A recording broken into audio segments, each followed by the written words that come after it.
외로움보다 더 조용한 위협은 퇴이후의 삶을 떠올리면 가장 먼저 떠오르는 단어는 여전히 외로움이다.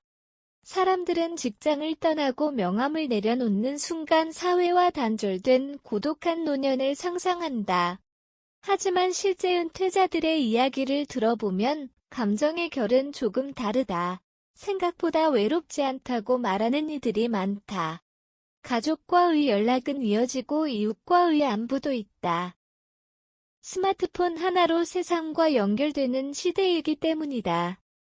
문제는 다른 곳에 있다. 은퇴 이후 많은 이들이 겪는 진짜 감정은 외로움이 아니라 불확실성이다.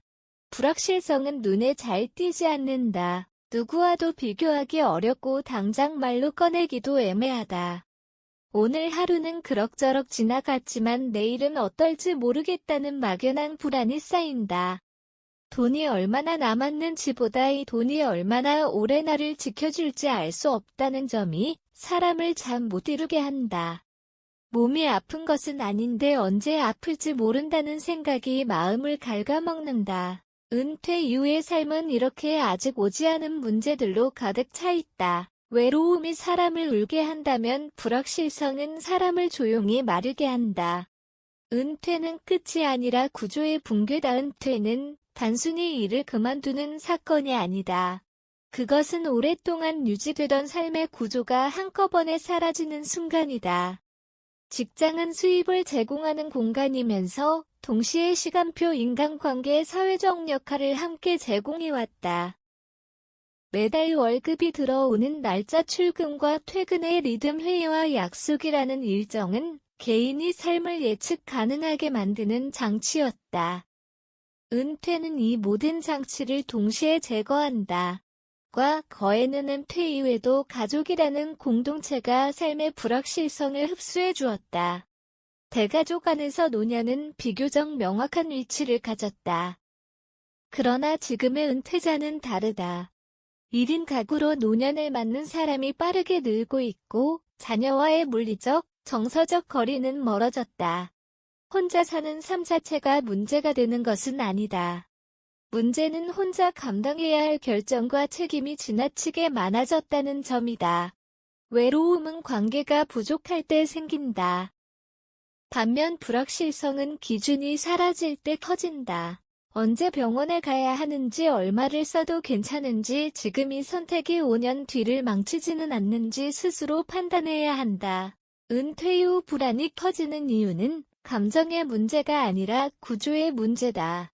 삶을 예측하게 해주던 시스템이 무너졌는데 이를 대신할 새로운 시스템이 준비되지 않았기 때문이다.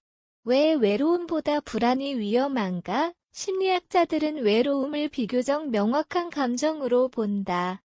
외로움은 자각하기 쉽고 대처 방법도 상대적으로 분명하다.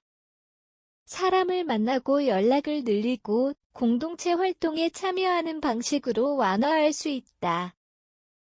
실제로 많은 은퇴자들이 취미 모임이나 동호회를 통해 외로움을 관리한다. 반면 불확실성에서 비롯된 불안은 다르다. 이 불안은 특정 대상이 없다. 그래서 해결책도 막연하다. 경제적 불안, 건강 불안, 미래에 대한 불안이 뒤섞이며 만성화된다. 혼자 사는 은퇴자의 경우 이 불안은 더 증폭된다. 결정을 함께 상의할 사람이 없다는 사실이 불안을 키운다. 선택을 잘못했을 때 그 결과를 혼자 감당해야 한다는 생각이 마음을 위축시킨다. 사회학적 관점에서도 불확실성은 고립보다 더 위험한 요인으로 분석된다. 고립은 외부 개입으로 완화될 수 있지만 불확실성은 개인 내부에서 계속 증식한다. 특히 은퇴 이후의 불확실성은 자존감과 연결된다.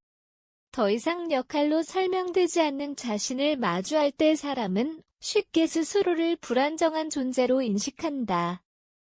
심리적 안정감은 예측 가능성에서 나온다. 혼자 사는 삶에서 심리적 안정감을 키우는 핵심은 관계의 수를 늘리는 데 있지 않다.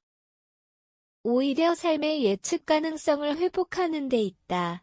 불안은 미래가 보이지 않을 때 커진다. 따라서 은퇴 이후의 안정감은 앞을 얼마나 정확히 아느냐 보다 앞을 그릴 수 있느냐에 달려 있다.